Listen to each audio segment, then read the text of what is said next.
سابق chairman senate اور ماہر قانون وسیم سجاد ہمیں اس وقت اسلام آباد سے جوائن کر رہے ہیں. ان سے پاکستان کے سیاسی بحران پر مزید بات کرتے ہیں. وسیم صاحب بہت شکریہ ہمیں وقت دینے کا. وزیر اعظم عمران خان نے کل جو جلسہ کیا انہوں نے اپنی تقریر میں کہا کہ اگر حکومت کی کارکردگی پر عدم اعتماد کا اظہار کرنا ہو تو حکومتی جماعت کے اراکین کے پاس صرف ایک ہی راستہ ہے کہ وہ استعفیٰ دے دیں. پاکستان کی پارلیمانی تاریخ اس حوالے سے کیا کہتی ہے؟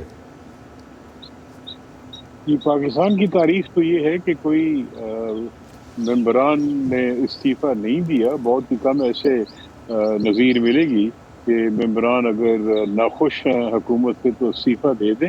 شاید ایک دو ایسے ہوں گے، لیکن اس وقت جو صورتحال ہے وہ یہ ہے کہ حکومت کے پاس اکثریت اس طرح بنتی ہے کہ ان کے ساتھ کچھ الائڈ پارٹیز ہے، اور جو بنیادی طور پہ اس وقت ان کے ساتھ الائز ہے، ایک پی ایم ایل کیو ان کے ساتھ ہے، ایم پی ایم ان کے ساتھ ہے، اور بلوچستان عوامی پارٹی ان کے ساتھ ہے، اور دیگر بھی چھوٹی چھوٹی پارٹیز ان کے ساتھ ہیں جی. تو ان سب کو ملا کے ان کی اکثریت بنتی ہے.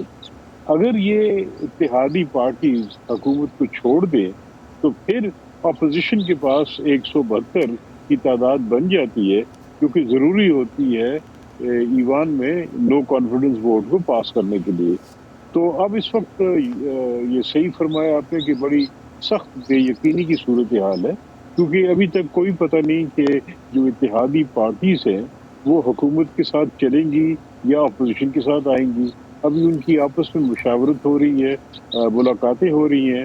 ابھی خبر آئی تھی کہ چودھری پرویز الہی صاحب وزیر اعظم کو ملنے چلے گئے ہیں، تو لگتا ہے کہ یہ بات چیت چلتی رہی تھی. اور میرا اندازہ ہے کہ آخری وقت تک جب تک ووٹنگ کا دن نہیں آتا یہ بے یقینی رہے گی، برقرار رہے گی جب تک آخری.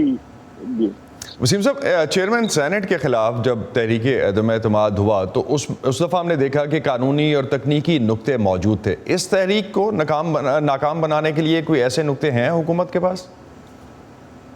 جی، انہوں نے جو ایک انڈیا دیا تھا وہ یہ تھا کہ جو حکومت کے نمائندے ہیں، یعنی جو پی ٹی آئی ٹکٹ پہ الیکٹ ہوئے ہیں، ان کا ووٹ شاید اسپیکر کاؤنٹ نہ کریں. یعنی اگر وہ اپوزیشن کے ساتھ مل جاتے ہیں اور ان کو ملا کے 172 کی تعداد بنتی ہے تو شاید اسپیکر ان کی گنتی نہ کرے. اور اگر وہ نہیں کرتے تو پھر معاملہ شاید عدالت میں جائے، کیونکہ یہ اسپیکر کے اختیارات کی بات ہوگی.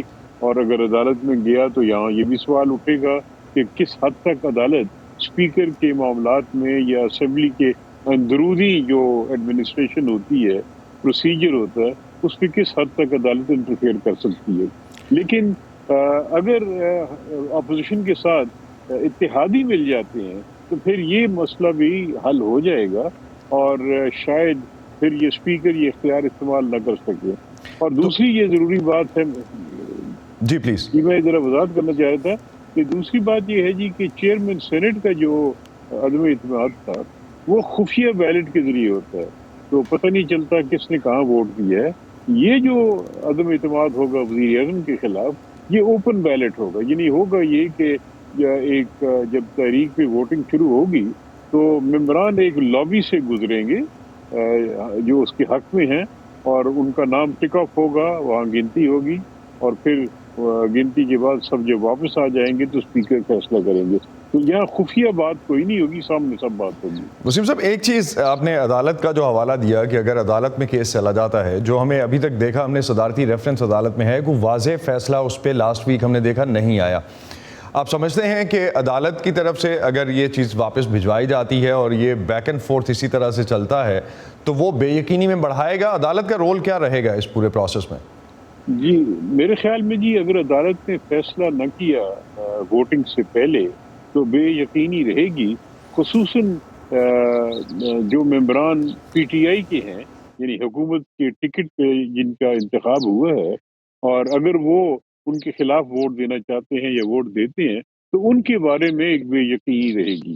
لیکن عدالت کے سامنے یہ مسئلہ نہیں ہے کہ اگر اتحادی جو ہیں وہ کسی اور طرف ووٹ دیتے ہیں، اس کے بارے میں کوئی مسئلہ نہیں ہے، اور وہ اگر دیتے وہ میں دے سکتے ہیں، ان کی کوئی ایسی قدر نہیں ہوگی. وسیم صاحب ایک چیز لاسٹ پہ، پرائم منسٹر نے کل یہ بھی کہا کہ بیرونی طاقتیں جو ہیں وہ ان کی خارجہ پالیسی پر اثر انداز ہونے کی اجازت مانگ رہی ہیں، وہ ان کو یہ اجازت نہیں دے رہے، اور یہ کون سی طاقتیں ہیں شاید یہ تو ہمیں وہی بتا سکتے ہیں، لیکن کیا اس ساری کہانی میں آپ کو کہیں بیرونی طاقتوں کا ہاتھ نظر آتا ہے؟ جی یہ میرے لیے کہنا بہت مشکل ہے کہ بیرونی طاقتیں کون سی ہیں، کیسے نظر انداز ہو رہی ہیں. یہ تو میرے خیال میں اگر ساری بات وہ کھول کے بتائیں کہ کون سی طاقتوں نے کیا حربے استعمال کی ہیں، کس طرح کر رہے ہیں، لیکن میرے پاس کوئی ایسا معلومات نہیں ہے جس کی بنیاد پہ میں کہہ سکوں کہ واقعی طاقتیں ہیں نہیں ہیں، کیا کر رہی ہیں، کس حد تک وہ انٹرفیئر کر رہی ہیں پاکستان کی پالیٹکس پہ. وسیم صاحب ایک چیز بالکل لاسٹ پہ، حکومت تحریک پر رائے شماری کو کتنا مؤخر کر سکتی ہے؟ جی جو آئین کی شک ہے اس کے مطابق تو جب یہ تحریک پیش ہو جاتی ہے تو اسپیکر کو 3 دن پہلے اور 7 دن کے بعد، یعنی 3 دن اور 7 دن کے درمیان اس کو ختم کرنا ہوتا ہے، اس کو فائنلائز کرنا ہوتا ہے. لہذا آئین کی روح سے تو اسپیکر کو 7ویں دن ووٹنگ کروانی چاہیے، تو اس میں تو کوئی بے یقینی نہیں ہے. لیکن اگین ہماری جو کانسٹیٹیوشن ہے اس میں ایک شک ہے کہ جو انٹرنل کارروائی ہوتی ہے پارلیمنٹ کی وہ عدالت میں چیلنج نہیں کی جا سکتی، لیکن کچھ خصوصی ایسی سچویشنز ہوتی ہیں جہاں پہ عدالت انٹرفیئر بھی کرتی ہے. تو جی لہٰذا وسیم صاحب دیکھتے ہیں عدالت اس میں انٹرفیئر کرتی ہے. جی بہت بہت بہت شکریہ آپ نے جس طرح سے وقت دیا. ہم اس کو مزید آگے ڈسکشن کو بڑھانا چاہتے تھے، وقت کی کمی یہاں پہ ہمیں ختم کرنا پڑے گا. بہت شکریہ ہمیں جوائن کرنے کا.